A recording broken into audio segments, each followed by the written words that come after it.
equals the waiting game. I've been walking these streets for 8 years now, and I thought I'd seen everything. Domestic disputes that left blood on the walls, overdoses in alleyways where the needles still gleamed in the streetlight, accidents that turned metal into abstract art and people into something unrecognizable. But nothing, absolutely nothing, prepared me for what I found in that house on Maple Street. It started like any other Tuesday night shift. Rain drummed against my patrol car's windshield as I made my rounds through the quieter residential areas. The call came in around 11:47 p.m. Welfare check. Neighbors reported they hadn't seen Mr. Gerard Hoffman for several days, and there was a smell coming from his property. Standard stuff, really. In this line of work, you learn that unusual smells and absent neighbors rarely lead to pleasant discoveries. The house sat at the end of a dead-end street, a modest 2-story colonial that had seen better decades. Paint peeled from its siding like diseased skin, and the small front yard was overgrown with weeds that reached up to my waist. I remember thinking it looked like the kind of place that gets forgotten by the world, where someone could disappear without anyone noticing for weeks. I knocked on the front door first, following protocol. Police. Welfare check. My voice echoed in the stillness. No response. I tried again, louder this time, and walked around the perimeter of the house, checking windows. Most were covered by heavy curtains, but I could see slivers of darkness between them. No signs of life, but that smell, God, that smell was getting stronger. It wasn't just death. I'd smelled plenty of corpses in various states of decomposition. This was different. Metallic. Sharp. Like copper pennies mixed with something I couldn't identify. The back door was unlocked. I should have waited for backup. Standard procedure dictates that you don't enter a potentially dangerous situation alone, especially on a welfare check that could easily turn into a crime scene. But something about the silence of that house pulled me forward. It felt expectant, like it was waiting for me to step inside. The interior was sparse and clean, almost obsessively so. Not a speck of dust on the hardwood floors, not a single item out of place. The furniture looked like it had been arranged with a ruler, everything positioned at perfect right angles. Even the magazines on the coffee table were stacked with military precision. The only sound was the gentle hum of the refrigerator and my own breathing, which seemed unnaturally loud in the sterile quiet. I called out again. "Mr. Hoffman. This is Officer Collins with the police department. Are you home?" Silence. The smell was stronger inside, leading me toward the back of the house. I followed it down a narrow hallway lined with family photographs. As I walked past them, I noticed something odd.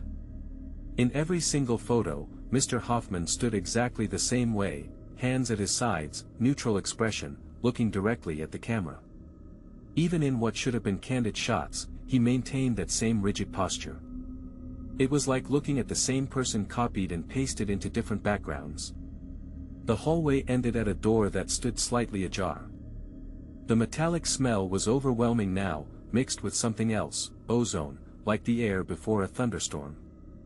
My hand trembled slightly as I pushed the door open with my shoulder, keeping my weapon drawn but lowered.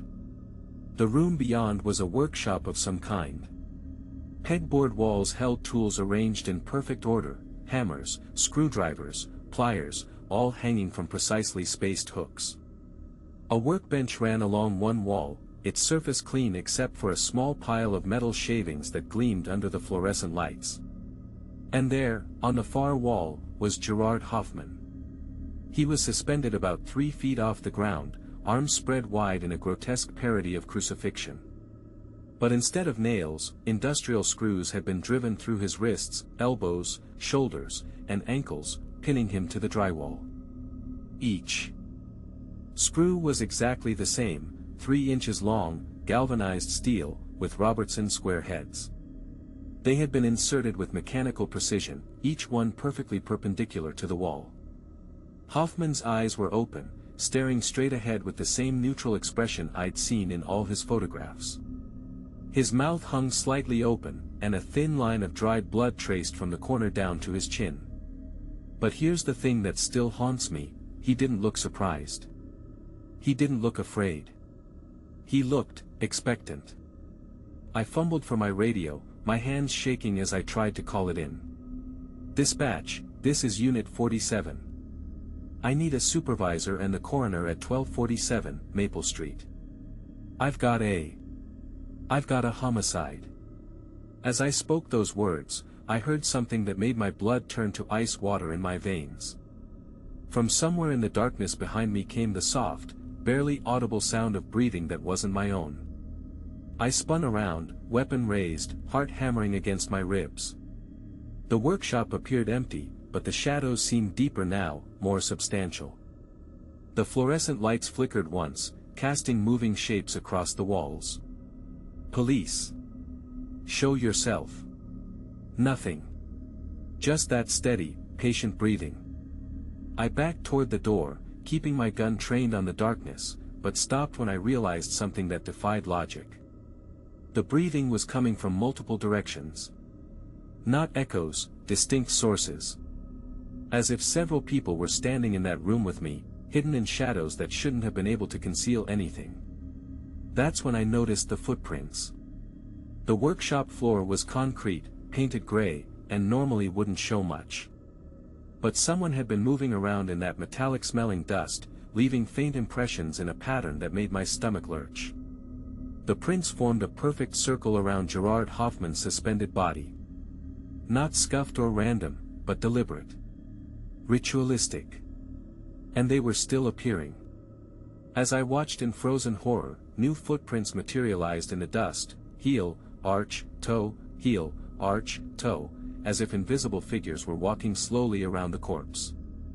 The breathing grew more pronounced, almost rhythmic, like a meditation or prayer. I should have run. Every instinct screamed at me to get out of that house, to wait for backup in my patrol car with the doors locked and the engine running. But I couldn't move.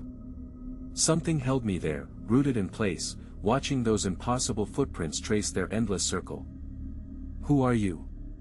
I whispered. The breathing stopped. In the sudden silence, I could hear my own pulse thundering in my ears. The fluorescent lights hummed overhead. Somewhere in the house, a clock ticked with metronomic precision. And then, from directly behind me, came a voice so soft I wasn't sure I'd actually heard it. "We've been waiting." I spun around again, but the doorway was empty. Just the narrow hallway with its rows of identical photographs. But now those photos seemed different somehow. Gerard Hoffman's expression hadn't changed, that same neutral stare, but his eyes seemed to be looking at something just over my shoulder. "Dispatch, Unit 47, I said into my radio, trying to keep my voice steady. "What's my ETA on that supervisor?" Static crackled back at me. Then, Unit 47, we show no record of your request. Please repeat your location. I looked down at my radio in disbelief. The display was dead, showing no bars, no connection. But that was impossible, I'd just spoken to dispatch moments earlier. When I looked up, the footprints in the dust had multiplied. They covered the entire floor now, overlapping and intersecting in patterns that hurt to look at directly. Some were the size of adult feet, others smaller. Child-sized. The breathing resumed, but it was different now. Layered. Harmonized. Like a chorus of people inhaling and exhaling in perfect synchronization. And underneath it all, so faint I thought I might be imagining it, came the sound of voices whispering in unison. I couldn't make out words, but the cadence was familiar. It reminded me of something from childhood, prayers, maybe, or nursery rhymes. Something that should have been comforting but had been twisted into something else entirely. My flashlight beam wavered as my hands shook. The shadows seemed to move independently of my light, flowing like liquid darkness across the walls. And in those shadows, I began to see shapes. Suggestions of human forms standing motionless, waiting. Watching. I forced myself to look back at Gerard Hoffman's body, searching for clues that might make sense of this nightmare. That's when I noticed something that nearly made me drop my weapon. The screws holding him to the wall, they were moving. Not falling out, but rotating slowly, tightening themselves deeper into the drywall with each turn. As if someone was operating a drill on the other side of the wall. The whispers grew louder, more insistent. I still couldn't understand the words, but the tone was becoming clearer. They weren't prayers or nursery rhymes. They were instructions. A how-to guide being recited over and over, each repetition embedding the words deeper into my consciousness. Step by step. Methodical. Patient. I stumbled backward out of the workshop, my flashlight beam swinging wildly across the walls. In the hallway, those family photographs had changed again. Gerard Hoffman's neutral expression was the same, but now there were other faces visible in the background of each shot. Blurry, indistinct, but definitely there. And they were all staring directly at the camera with the same expectant look. My radio crackled to life suddenly, making me jump. All units, be advised we have reports of a disturbance at 1247, Maple Street. Unit 47, please respond. I keyed the mic with trembling fingers. Dispatch, this is Unit 47. I'm already on scene at that location. I need immediate backup and, the radio went dead again. From behind me came a new sound, the high-pitched whine of a power drill starting up. I turned back toward the workshop, and through the partially open door, I could see light moving around inside. Not the steady fluorescent glow from before, but the bright, focused beam of a work light. Someone was in there. Someone was in there with Gerard Hoffman's body. The drill sound grew louder, more aggressive. I heard the distinctive bite of metal boring into drywall, then the softer resistance as it found wood. Then metal again. Over and over, with mechanical precision. I crept back toward the workshop door, weapon drawn, hands surprisingly steady now. Training kicked in, overriding terror. Whatever was happening in that room, I was still a police officer. It was my job to investigate. Through the crack in the door, I could see a figure hunched over a workbench, its back to me. It wore dark clothing that seemed to absorb the light around it. The drill in its hands moved with practiced efficiency, boring holes in what looked like a long piece of lumber. Wood shavings fell to the floor in perfect spirals. As I watched, the figure reached for something on the workbench. Industrial screws. 3 inches long. Galvanized steel. Robertson square heads. Exactly like the ones holding Gerard Hoffman to the wall. The figure began arranging the screws in neat rows, counting them silently. I could hear its breathing now, steady and calm. Completely at odds with the horror of the situation. When it finished counting, the figure turned around. I should describe what I saw, but I can't. Not because I don't remember, God knows I remember every detail, but because my mind refuses to process it completely. The shape was human, but wrong. The proportions didn't match, as if someone had tried to reconstruct a person from memory and gotten the measurements slightly off. But the face was Gerard Hoffman's. Exactly the same as in all those photographs. The same neutral expression, the same direct stare. But it couldn't be Gerard Hoffman, because Gerard Hoffman was still pinned to the wall behind this thing, his body cooling in the stagnant air. The thing with Gerard's face looked at me with polite interest, like a store clerk acknowledging a customer. It didn't seem surprised to see me. If anything, it looked pleased. Officer Collins, it said in a voice that was definitely Gerard's, down to the slight wheeze that suggested a lifetime of cigarette smoking. We've been expecting you. I tried to speak, to demand identification, to follow protocol, but my voice came out as a strangled whisper. Who, what are you? We're preparing, the thing said, setting down its drill and picking up a measuring tape. It began measuring the lumber on the workbench with the same mechanical precision I'd seen everywhere else in that house. Gerald was very specific about the measurements. Everything has to be exact. Gerard's dead, I managed to say. The thing paused in its measuring and looked at me with something that might have been confusion. Dead? No, Officer Collins. Gerald is right here. It gestured toward the body on the wall. He's waiting, just like we all are. Waiting for what? The thing with Gerard's face smiled then, and I saw that its teeth were all exactly the same size and shape, like dentures carved from a single piece of bone. For you to join us, of course. Gerald was very specific about that too. He said you'd come eventually. He said you'd understand. I backed toward the door, but it slammed shut behind me with a sound like thunder. The lock clicked with finality. There's no need to be afraid, the thing continued, returning to its measurements. Gerald wasn't afraid. None of them were, once they understood. It only hurts for a moment, and then you get to wait with us. Forever. The workshop lights flickered and went out, plunging us into absolute darkness. But somehow I could still see everything, the thing with Gerard's face, the body on the wall, the neat rows of screws on the workbench. It was as if the darkness itself was illuminated. In that impossible light, I could see the other figures more clearly now. They stood along the walls, dozens of them, all with the same patient posture. All with familiar faces that I couldn't quite place but knew I'd seen before. Missing persons reports, maybe. Cold cases that had never been solved. They were all waiting. The thing picked up its drill again, testing the battery with a quick burst. The sound echoed off the walls like a scream.